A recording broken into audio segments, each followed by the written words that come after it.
banyak yang sudah bergabung melalui Zoom, dan juga tentunya ada juga anggota-anggota FISDAK dan saudara-saudari sekalian lainnya yang juga bergabung melalui live stream. Pada malam hari ini seperti biasa kita akan ibadah kita dengan mempelajari pelajaran sekolah sahabat kita, dan saya ada penjelasan sedikit setelah kita bahas, dan sesudah itu kita akan berdoa bersama dengan pokok-pokok doa yang dapat dibawakan. Untuk memulaikan acara kita saat ini, saya ingin mengundang saudari Iin Nenggolan untuk dapat membawakan doa buka pada malam hari ini. Silakan Iin. Oke. Mari kita satu dalam doa. Tuhan Allah Bapa kami yang ada dalam kerajaan surga, terima kasih atas pimpinan-Mu Tuhan kepada kami masing-masing, sehingga kami telah tiba pada malam ini juga dengan penuh kesukaan dan tubuh yang sehat. Kami siap lagi Tuhan akan mendengarkan firman-Mu melalui pelajaran sekolah sahabat. Biarlah itu Tuhan kami dapat dengarkan dan dapat kami hidupkan dalam kehidupan kami sehari-hari. Berkati juga pendeta Ratu yang akan membawakan, agar dia dapat berkata-kata hanya sesuai dengan kehendak-Mu, dan semua yang dikatakan Tuhan menjadi berkat untuk kami semua, dan kami dapat praktekkan dalam kehidupan kami sehari-hari. Bersama-sama dengan kami semua Tuhan, dan tambahkan kekuatan kesehatan dari surga, agar kami selalu Tuhan dapat memuji dan besarkan nama-Mu dalam keadaan apapun. Terima kasih Tuhan atas penyertaan-Mu kepada kami, dan kami akan selalu memuji dan membesarkan nama-Mu. Dengar dan sempurnakan doa kami dalam nama Yesus kami telah berdoa dan mengucap syukur. Amin. Terima kasih Saudari Iin atas doa bukanya. Baik, mari kita langsung saja membaca pelajaran sekolah sahabat untuk hari Selasa tanggal 28 April 2020 dengan judul Kejelasan Alkitab. Jadi bagaimana kejelasan Alkitab itu ya? Seluruh panggilan kepada hanya Alkitab atau sola scriptura tidak akan masuk akal jika teks Alkitab itu tidak mempunyai arti yang jelas. Artinya dengan kata lain, kalau sampai ayat-ayat Alkitab itu selalu semuanya itu kurang-kurang jelas, kita bingung terus-menerus dengan pada saat kita membaca, maka sola scriptura itu bukanlah menjadi hal yang masuk akal, karena berarti kita harus membutuhkan bantuan dari buku-buku lain. Tapi bagaimanakah pandangan Alkitab? Apakah Alkitab itu jelas atau banyak yang membingungkan? Mari kita membaca Matius 21 ayat 42, Matius 12 ayat 3-5, Matius 9 ayat 4. Pada saat kita membaca 3 ayat pertama ini, nanti ada beberapa ayat lainnya. Pertanyaan yang kita lihat adalah, apakah yang dimaksudkan Yesus yang secara berulang-ulang merujuk kepada Alkitab tentang kejelasan pekabarannya? Jadi apa Yesus katakan? Apakah Alkitab itu jelas? Untuk ketiga ayat ini yang saya sebutkan tadi, saya ingin mengundang Saudari Weni untuk dapat membacanya. Mulai dari Matius 21 ayat 42. Silakan Wen.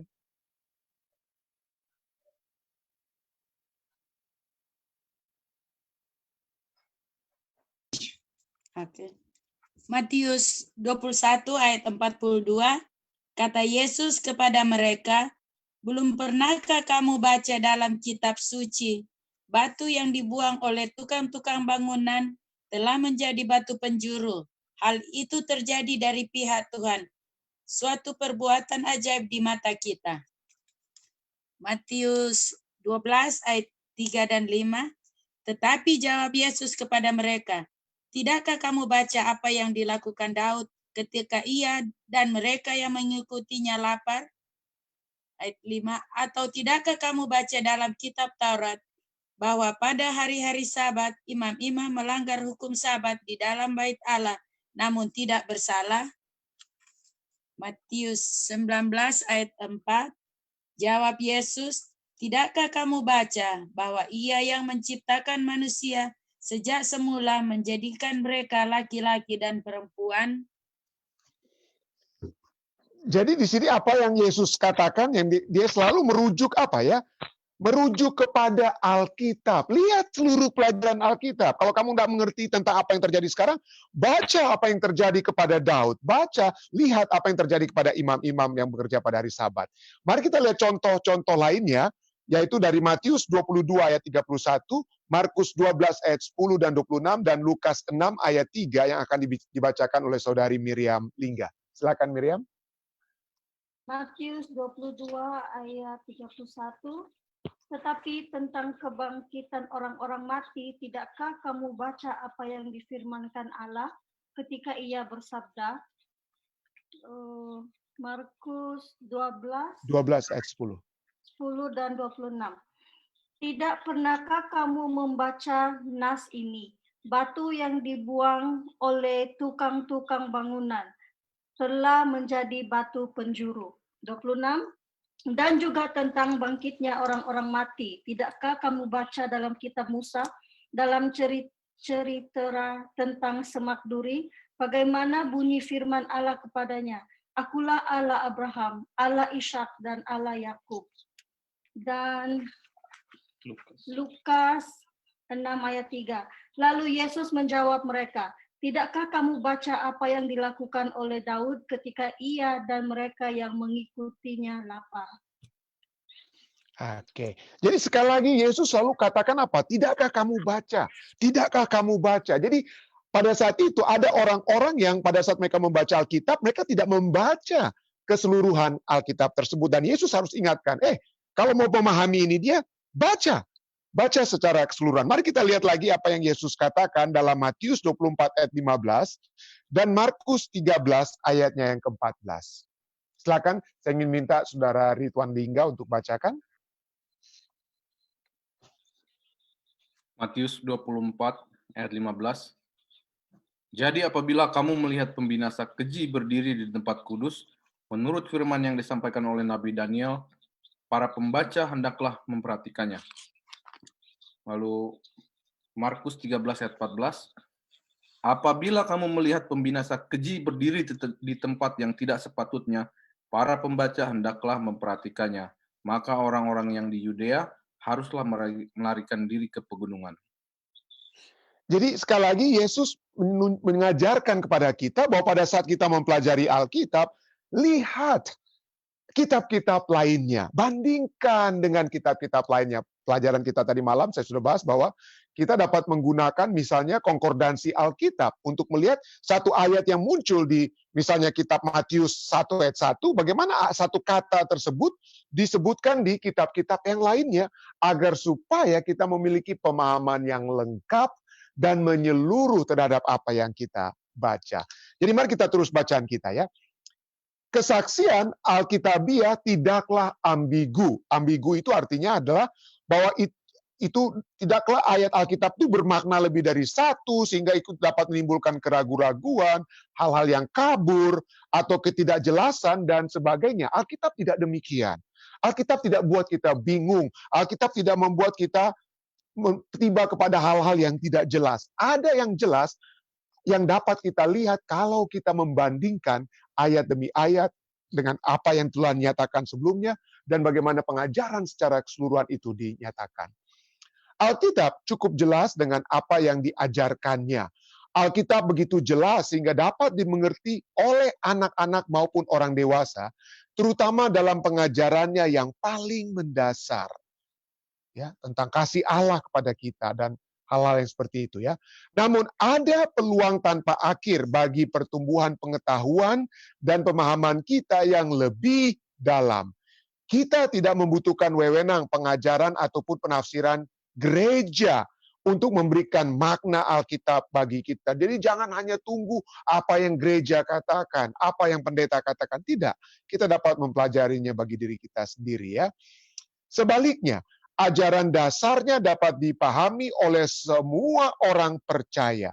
Alkitab mengajarkan keimamatan semua orang, priesthood of all believers, yang mana itu berarti orang percaya gantinya membatasi penafsirannya kepada beberapa orang tertentu, misalnya imamat kependetaan. Tetapi kita semua dengan bantuan Roh Kudus dapat memahaminya, bukan hanya oleh pendeta.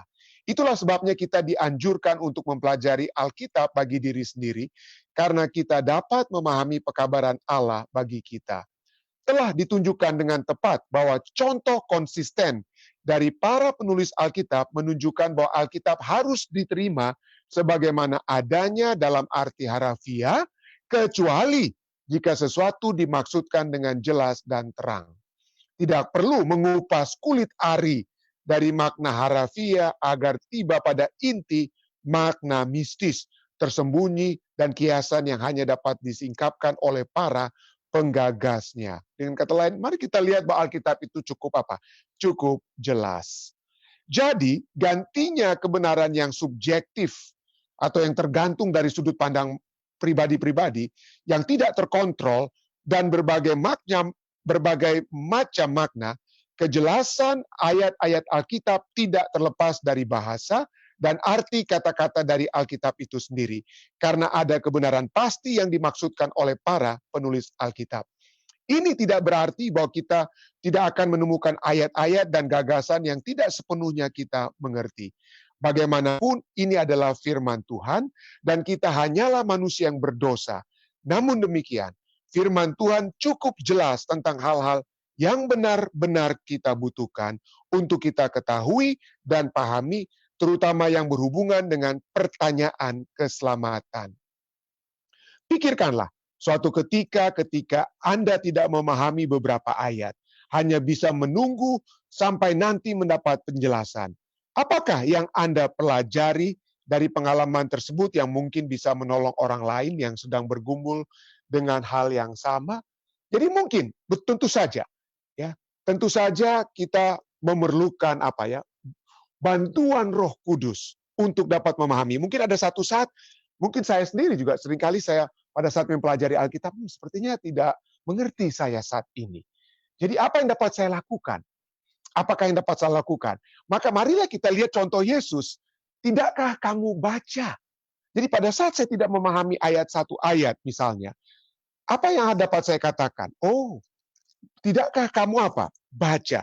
Jadi pada hakikatnya seringkali kita tidak memahami karena kita tidak membaca. Mungkin kita hanya baca satu ayat, lalu kita stuck, lalu kita stop di situ, dan kita tidak membaca seluruh pasal.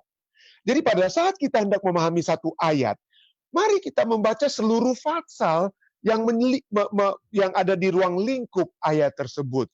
Dan pada saat mungkin kita seluruh pasal itu tidak dapat membantu kita memahami, mungkin seluruh kitab. Ya, jadi pada saat apa yang diajarkan di seluruh kitab.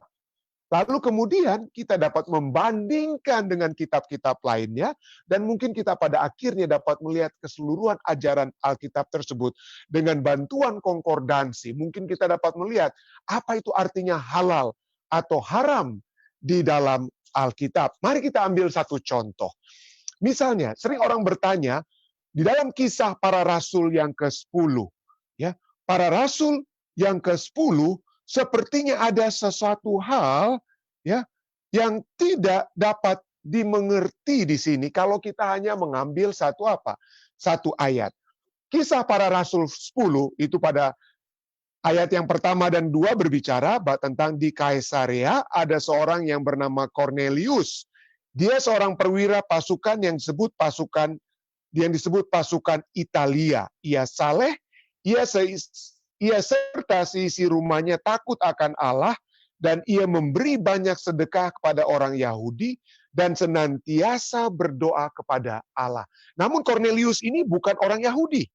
Dia orang kafir, dia orang apa? Di mata orang Yahudi dia adalah orang kafir karena ia adalah orang Italia. Lalu kemudian Kisah Para Rasul, lihatlah bagaimana pada suatu saat Rasul Petrus, seorang Yahudi, rasul seorang orang Yahudi, dia dia mendapatkan satu penglihatan pada jam 3 sore.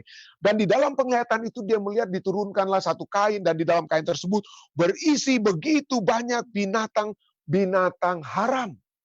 Yang bagi orang Yahudi itu binatang haram itu tidak boleh jadi makanan. Jadi orang Yahudi itu di dalam konsep mereka tidak ada itu makanan haram atau makanan halal. Yang ada adalah hanya makanan yang disebut makanan itu adalah dari apa yang boleh mereka makan, yaitu makanan dari binatang-binatang yang halal. Tapi pada saat itu, pada jam 3 sore, turunlah berbagai macam binatang. Ya. Lalu mari kita baca ayatnya yang ke-13. Kedengaranlah, Kisah Para Rasul 10 ayat 13. Kedengaranlah olehnya suatu suara yang berkata, bangunlah hai Petrus, sembelihlah dan makanlah. Ayat 14. Tetapi Petrus menjawab, tidak Tuhan, tidak. Sebab aku belum pernah makan sesuatu yang haram dan yang tidak tahir. Jadi Petrus tolak. Dia bilang, "Hei, Tuhan, saya tidak pernah makan makanan apa? Saya tidak pernah apa dikatakan sini ya? Saya tidak pernah menyembelih apa? Makan sesuatu yang haram." Jadi binatang haram itu tidak pernah disebut sebagai makanan. Saya belum pernah makan sesuatu yang haram dan yang tidak tahir. Dan inilah yang sering kali kita dengar orang menyatakan, membaca ayat ini dan kemudian menyatakan, sekarang tidak ada lagi yang haram dan halal. Ya, kenapa? Karena ayat 15, malaikat itu berkata kepadanya, suara itu berkata kepadanya, ayat 15. Kedengaran pula untuk kedua kalinya suara yang berkata kepadanya, apa yang dinyatakan halal oleh Allah, tidak boleh engkau nyatakan haram. Jadi kemudian orang membaca, wah, itu binatang-binatang yang haram, itu sekarang sudah dinyatakan halal. Sudah boleh dimakan. Ya. Dan jangan, berdasarkan ayatnya yang ke-15, jangan apa yang dinyatakan halal oleh Allah, jangan engkau nyatakan apa? Haram. Jadi berdasarkan ayat ini, marilah katanya umat-umat Kristen pada zaman sekarang ini, sekarang kita bisa makan apa saja. Jangan kita haramkan hal-hal yang Tuhan nyatakan apa? Halal. Apakah kisah para rasul ini sedang berbicara tentang makanan? Ya. Apakah ini sedang berbicara tentang makanan? Yaitu sekarang binatang haram dapat dijadikan sebagai makanan umat-umat Tuhan. Tetapi kemudian kalau kita melihat seperti prinsip tadi yang saya katakan, kalau ada satu ayat yang kurang jelas, mari kita baca seluruh Fatsal.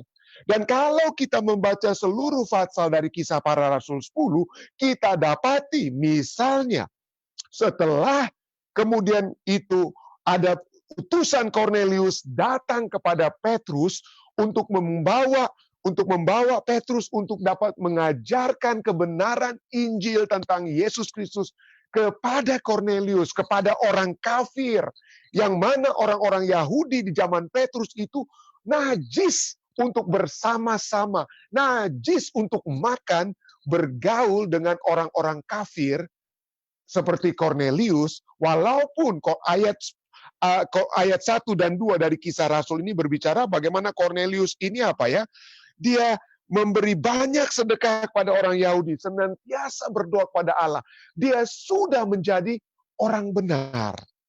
Tetapi pada saat itu rasul-rasul banyak yang tidak mau bergaul dengan orang kafir. Tapi apa yang kemudian sekarang Petrus katakan? Petrus kemudian berkata di ayatnya yang ke-28 dan ayatnya yang, ya, kita lihat ayat 28 dulu. Kisah Para Rasul 10 ayat 28. Lalu ia berkata kepada mereka. Petrus berkata, ya, dia berkata kepada utusan-utusan tersebut, kamu tahu betapa kerasnya larangan bagi orang Yahudi untuk bergaul dengan orang-orang yang bukan Yahudi atau masuk ke rumah mereka. Haram. Haram bagi orang Yahudi untuk masuk ke rumah orang-orang kafir. Tapi ini yang Petrus katakan, ayat 28 bagian yang keduanya. Tetapi Allah telah menunjukkan kepadaku bahwa aku tidak boleh menyebut orang najis atau tidak tahir. Jadi inilah yang menjelaskan apa yang dimaksudkan oleh malaikat yang berkata kepada Petrus di ayatnya yang ke-15. Apa yang dinyatakan halal oleh Allah tidak boleh engkau nyatakan apa? Haram. Itu bukan sedang berbicara tentang makanan. Seperti yang Petrus katakan, itu berbicara tentang orang. Ya, itu berbicara tentang orang. Ya, dia katakan, tetapi Allah telah menunjukkan kepadaku bahwa aku tidak boleh menyebut orang, bukan makanan.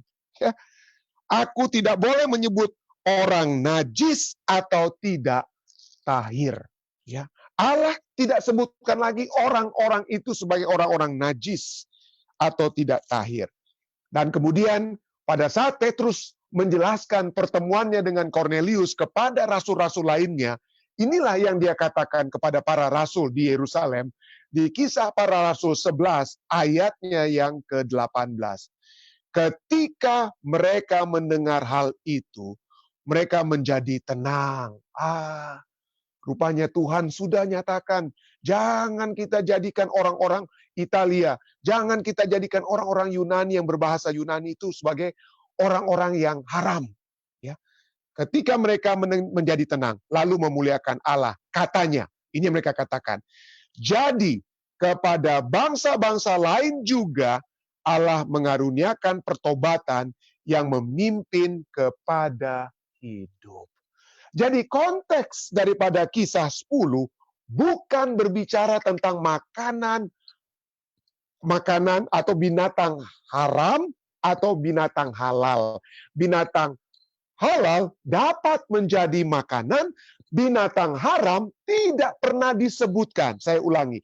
Binatang haram di dalam Alkitab tidak pernah disebutkan sebagai makanan. Dan di sini kita lihat apa yang Petrus begitu kagetnya dia mendengar perintah untuk makan binatang-binatang haram, dia bilang, aku tidak pernah makan.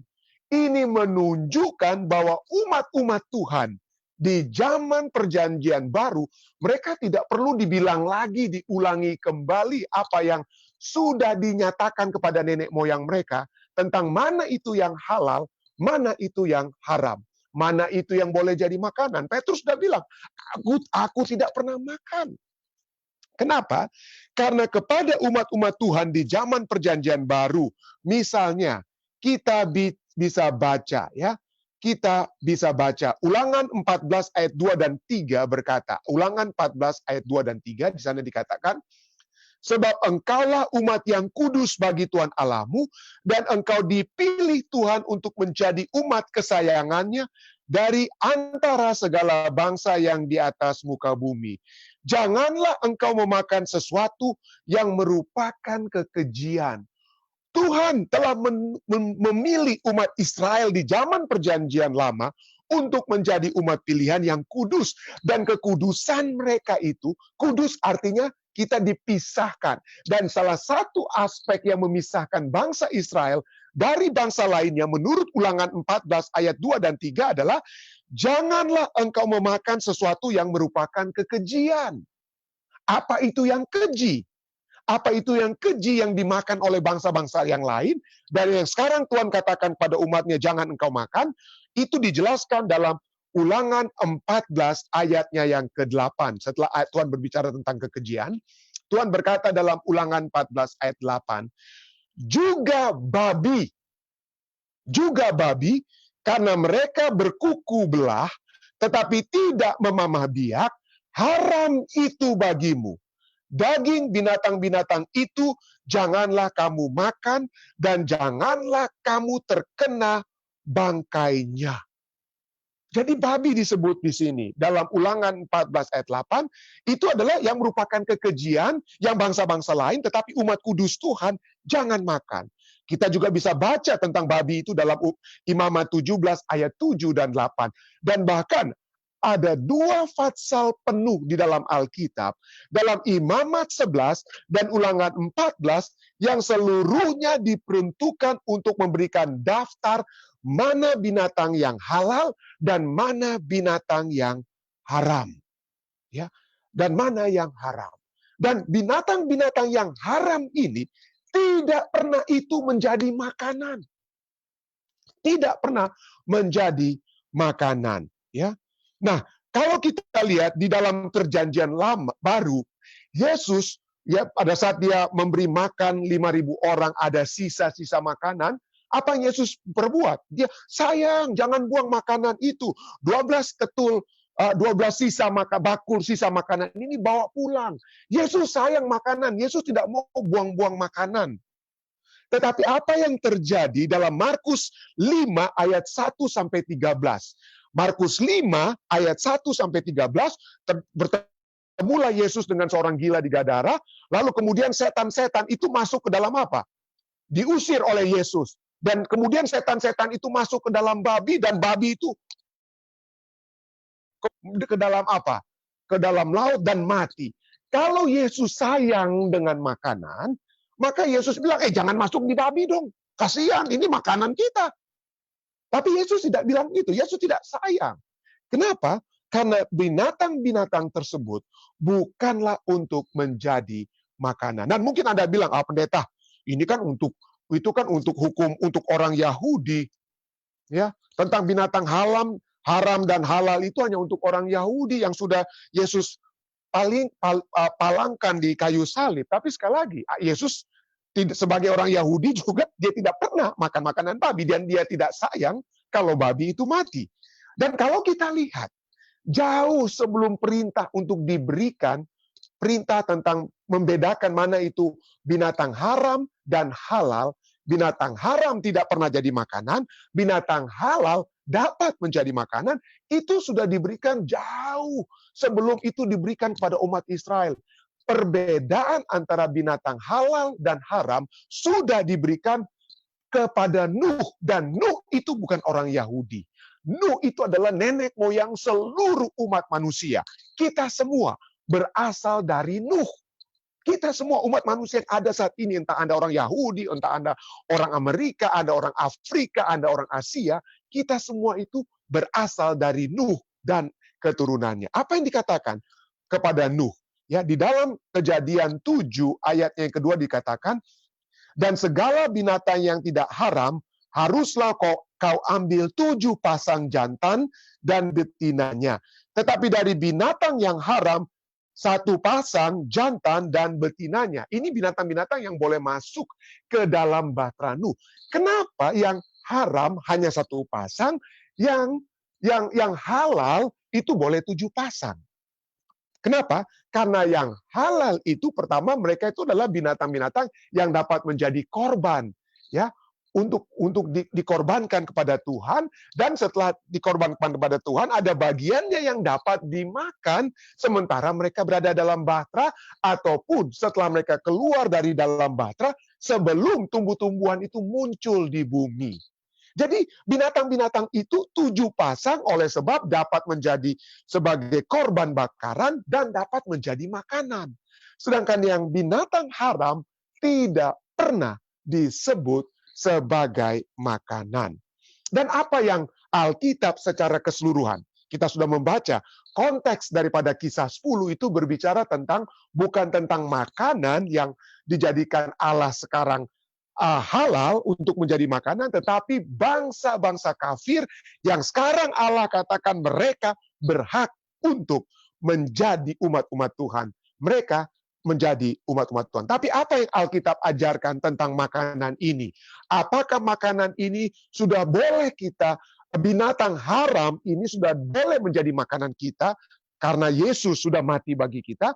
Mari kita lihat apa yang Alkitab ajarkan di secara keseluruhan, apa yang Alkitab ajarkan dalam Yesaya 66, Yesaya 66 ayat 15 sampai 17. Di sana dikatakan, sebab sesungguhnya Tuhan akan datang dengan api dan kereta-keretanya akan seperti puting beliung untuk melampiaskan murkanya dengan kepanasan dan hardiknya dengan nyala api. Sebab Tuhan akan menghukum segala yang hidup dengan api dan pedangnya pada saat dia datang, ya. Itu yang akan dia buat. Dan orang-orang yang mati terbunuh oleh Tuhan akan banyak jumlahnya.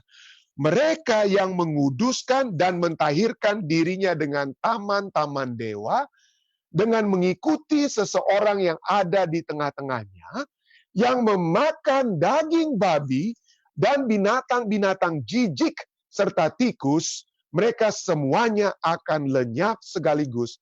Demikianlah firman Tuhan. Yesaya 66 ayat 15 sampai dengan 17.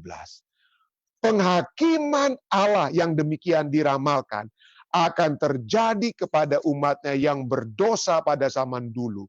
Dengan jelas dinyatakan bagaimana penghakimannya atas dosa-dosa pada hari terakhir dari Tuhan. Itulah sebabnya, marilah pada saat kita membaca kitab misalnya kitab Para Rasul 10 ayatnya yang 15, sekarang ayat lainnya, mari kita baca keseluruhan Fatsal. Mari kita baca, melihat keseluruhan ajaran Alkitab.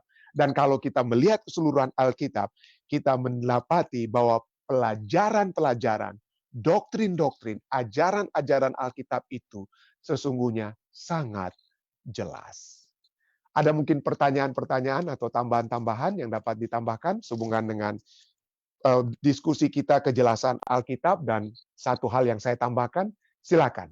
Silakan Saudara Ridwan Lingga. Ya, silakan. Baik, Pendeta. Saya ada tambahan sama pertanyaan. Jadi tambahan saya adalah dari pelajaran-pelajaran kita ya, Sekolah Sabat, apalagi misalnya dari triwulan-triwulan yang lalu, ada Wahyu, ada Daniel, sekarang ada lagi untuk menafsirkan Alkitab. Jadi sepertinya udah betul-betul waktunya buat kita itu, kayak tadi Pendeta bilang, kita nggak perlu tunggu-tunggu siapa lagi yang mau ngajarin kita Alkitab, kita nggak perlu tunggu-tunggu siapa lagi yang akan, jadi kayaknya kita seperti terima, udah bukan waktunya lagi. Jadi sekarang betul-betul udah waktunya kita ambil bagian sendiri, belajar sendiri, harus tafsir Alkitab sendiri. Itu tambahan saya. Nah, pertanyaan saya adalah, sehubungan dengan seluruh pelajaran Sekolah Sabat ini ya, ada Daniel, ada Wahyu, sekarang lagi belajar Alkitab sendiri. Kayaknya kita ini sudah dekat sekali dengan akhir zaman. Betul-betul udah mau tiba kedatangan Yesus. Nah, pertanyaan saya Pendeta, kira-kira dari seluruh Alkitab ini, ada nggak prioritas yang kita harus pelajari? Apakah misalnya tadi tentang makanan halal haram kah? Atau kita misalnya belajar tentang Nuh, Yakub, Abraham, atau apakah? Atau kita belajar prioritas kita tentang keselamatan kah? Karena kita udah kayak memang sudah tiba di akhir zaman sekali. Dari seluruh Alkitab, kira-kira kita perlu prioritaskan something, atau memang kita harus semuanya begitu, Pendeta? Kira-kira itu pertanyaan saya. Saya percaya bahwa begitu banyak ya ada begitu banyak mungkin pengajaran yang dapat kita lihat, tetapi bagi apa yang kita lihat dari apa yang Yesus sendiri nyatakan, ya, apa yang kira-kira pekabaran pertama Yesus sebelum pada saat dia memanggil murid-muridnya, ya, pada saat dia berbicara tentang kerajaan surga itu sudah dekat. Apa kata inti yang Yesus katakan itu? Dia katakan selalu apa ya? Bertobatlah. Ya. Jadi dia berbicara tentang pertobatan. Dia sedang berbicara bahwa mari kita melihat dia. Mari kita lihat dia bahwa righteousness itu, kebenaran itu bukan kebenaran kita. Pada saat kita memfokuskan, mungkin kita fokus kepada makanan, tentang hari Sabat, kita khususnya umat-umat Advent, mungkin kita sudah merasa, oh itu dia, kita ini sudah lebih benar dari orang lain. Ya, kalau fokus kita adalah kepada doktrin-doktrin yang kita sudah sering dengar, betul, saya tidak katakan itu satu hal salah, itu satu hal yang perlu kita terus ketahui dan kita pelajari. Tetapi bagi saya seperti yang Yesus katakan pada saat dia mulai berbicara, bertobatlah. Karena kerajaan surga itu sudah apa? Dekat. Yesus mau agar kita melihat dia. Kita melihat Yesus. Kita mempelajari tentang dia. Tentang kehidupannya. Apa yang dia telah lakukan bagi kita. Dan pada saat kita melihat Yesus, maka kita akan melihat betapa berdosanya kita. Dia mau agar kita melihat bahwa kita itu perlu untuk bertobat. Kita perlu untuk berubah. Kenapa? Karena itulah yang menjadi utama. Kita sedang berbicara tentang kedatangan Yesus. Kuncinya adalah kita bukan melihat siapa yang akan masuk surga. Apa dia kira-kira masuk surga? Apa dia masuk surga? Tapi pertanyaan utamanya adalah, apakah saya masuk surga? Karena pada saat kita melihat orang lain, kita lihat, dia pasti nggak masuk surga. Dia masih makan babi. Dia nggak masuk surga mungkin karena dia tidak hari Sabat. Ya, itu gampang terjadi kan pada saat kita fokus pada hal tersebut. Tapi mari kita lihat bahwa bagaimana dengan diri saya? Apakah saya sudah siap? Apakah saya sudah bertobat? Saya pikir itulah. Jadi righteousness by faith. Jadi kita fokus tentang pembenaran oleh iman. Bagaimana supaya kita dapat pertobatan itu? Kita dapat masuk ke hadirat Tuhan. Itulah mungkin pengajaran yang terutama yang harus kita kembangkan. Terima kasih. Ada lagi mungkin pertanyaan lainnya ataupun tambahan lainnya? Ada yang mungkin dari live stream, Dek? Ada yang ditambah? Oke, baik jika tidak ada, mari kita masuk kepada permohonan-permohonan doa kita. Mungkin ada yang ingin pertama-tama memberikan kesaksian atau puji-pujian sebelum juga kita hal-hal yang perlu kita doakan. Saya persilahkan. Ada? Ya. Sebagai kesaksian mungkin Saudara Dede atau Michi mungkin boleh saksikan bagaimana proses tentang bantuan sedikit yang jemaat dapat berikan kepada saudara-saudari kita di Rumah Sakit Advent Manado. Jadi sejauh mana ada bantuan untuk PPE bahasa Inggrisnya, tapi bahasa Indonesianya saya kurang tahu itu ya. Baju untuk di bagian di medis emergency. Jadi bagaimana? Mungkin ada kesaksian, silakan Saudara Dede atau Michi. Puji Tuhan, kita udah mengirimkan bantuan dana ke yang produsen yang akan membuat bantuan PPI-nya.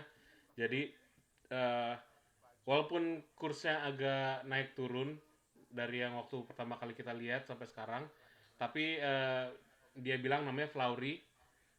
Dia bilang dia akan dari uang yang sudah kita sumbangkan, dia akan membuat 113 pakaian APD atau PPE, dan akan begitu sudah selesai akan diserahkan kepada rumah sakit, kita lupa siapa namanya, either saudaranya Kak Iin atau sebentar kita lihat dulu. Pokoknya akan diserahkan begitu sudah selesai. Jadi mereka sekarang sedang mengerjakannya, pendeta, sedang membuat. Amin. Amin, amin. Puji Tuhan. Jadi ada APD ya namanya, baju untuk proteksi dari pada saat para perawat khususnya di bagian ICU atau emergency berhubungan dengan pasien-pasien COVID-19. Baik, ada lagi mungkin kesaksian-kesaksian lainnya atau permohonan-permohonan doa mungkin saat ini. Silakan. Ada yang angkat tangan atau melalui komen di live stream, Dek? Jika tidak ada, tentunya kita akan terus berdoa bagi mereka yang di frontliner. Saya tidak akan sebutkan namanya, tapi yang ada yang kita kenal di frontliner, yang sudah juga harus self quarantine saat ini. Kita doakan agar supaya kesehatan, kekuatan dari surga dapat menjadi bagian mereka. Kita terus doakan bagi Ibu Lili Pinontoan yang juga terus bergumul dengan keadaan kesehatannya di rumah sakit pada saat ini. Dan juga saya ingin kita juga berdoa. Saya akan berdoa tentunya saat itu, dan saya ingin mengundang saudara-saudari sekalian juga berdoa bagi ibu saya. Dia sudah minta tolong, dan saya mohon maaf, saya ingin gunakan kesempatan ini untuk mohon maaf kepada ibu saya, karena saya sudah janji untuk doakan mungkin dari 3 malam lalu. Dia ada masalah alergi, kulit jadi sensitif, dan dia merasa gatal sekali walaupun sudah ada obat, dan dia harus garuk dan kadang-kadang terluka alergi tersebut. Jadi cukup meresahkan juga oleh sebab dia tidak dapat tidur dengan nyenyak oleh sebab alergi yang dia alami. Jadi mari kita doakan terus bagi ibu saya, Ibu Neti Rantung Hendricks, Mami yang saya panggil dengan Mami, dan kita akan doakan dia agar alerginya itu dapat berkurang, dan dia dapat tentunya beraktivitas dengan tanpa gangguan alergi tersebut. Baik, ada lagi yang lainnya mungkin dapat kita doakan? Ada pendeta dari Michi ini. Oh, silakan Michi. Halo pendeta, cuma mau minta tolong didoakan supaya diberikan kesehatan, karena tadi pagi kita rasa kayak rupamu demam, and then tuh badan agak-agak enggak enak. Juga Marcelo lagi agak-agak batuk. Makanya kita pikir, aduh mudah-mudahan orang sehat-sehat, karena kita pikir karena sempat juga beberapa hari kemarin orang di sini ada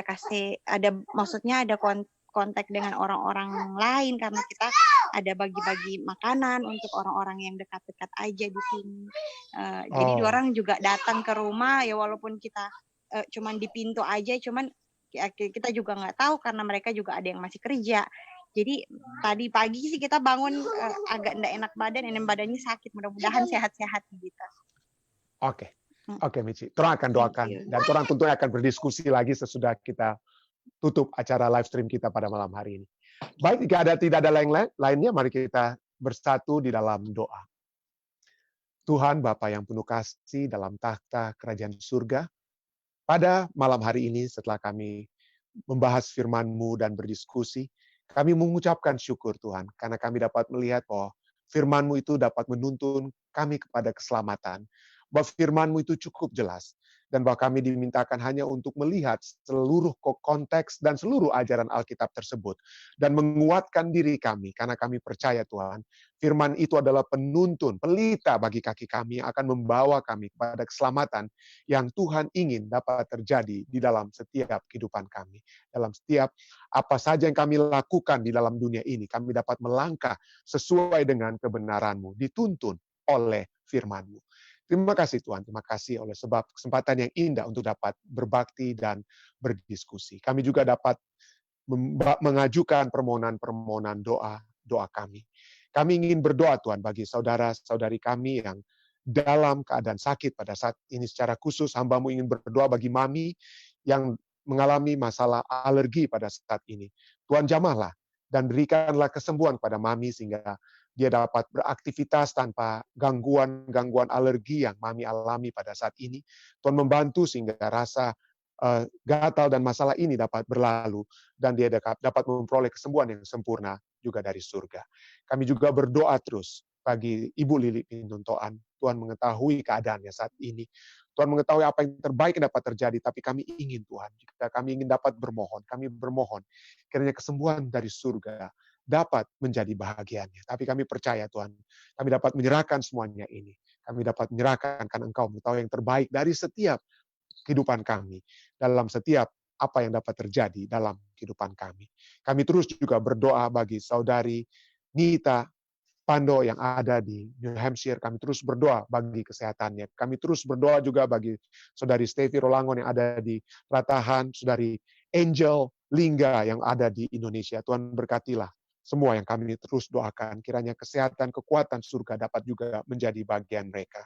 Kami juga berdoa bagi frontliners, umat-umat Tuhan, anak-anak kami yang berada di depan. Kami berdoa bagi Kevin, kiranya kekuatan surga dapat selalu menjadi bagiannya. Kami terus juga berdoa bagi Sherin Sihotang dan juga saudara-saudari kami yang lain yang selalu kami doakan. Dan secara khusus kami ingin berdoa bagi Michi dan Marcelo. Kami tahu ada mungkin gangguan kesehatan mereka saat ini, tapi Tuhan kami bermohon kiranya Tuhan dapat menaungi mereka. Dan kesehatan, kekuatan surga yang telah menjadi bagian hamba-Mu, menjadi bagian umat-umat Tuhan lainnya, atau siapa saja. Pada saat kami bermohon kepada Tuhan, Tuhan dapat mendengar, Tuhan dapat memberikan kesehatan dan kekuatan tersebut. Kami juga terus berdoa bagi sumbangan kecil yang jemaat Fisdak dapat berikan, bagi APD atau PPE yang dapat digunakan di Rumah Sakit Advent Manado. Kiranya bantuan ini dapat menjadi satu berkat kepada semua yang membutuhkan atau sedang dirawat di Rumah Sakit Advent Manado. Kami serahkan semua rencana-rencana umat-umat Tuhan, semua permohonan-permohonan kami yang tidak mungkin sempat kami sebutkan, tapi kami serahkan semua itu dalam tangan-Mu Tuhan. Inilah doa dan permohonan kami yang hamba-Mu bawa hanyalah dalam nama Yesus Kristus, Tuhan dan Juru Selamat penebus kami. Amin. Terima kasih kepada umat-umat Tuhan yang sudah bergabung melalui Zoom dan juga live stream. Tuhan menyertai kita semua, stay safe, stay healthy, dan Tuhan memberkati. Selamat malam.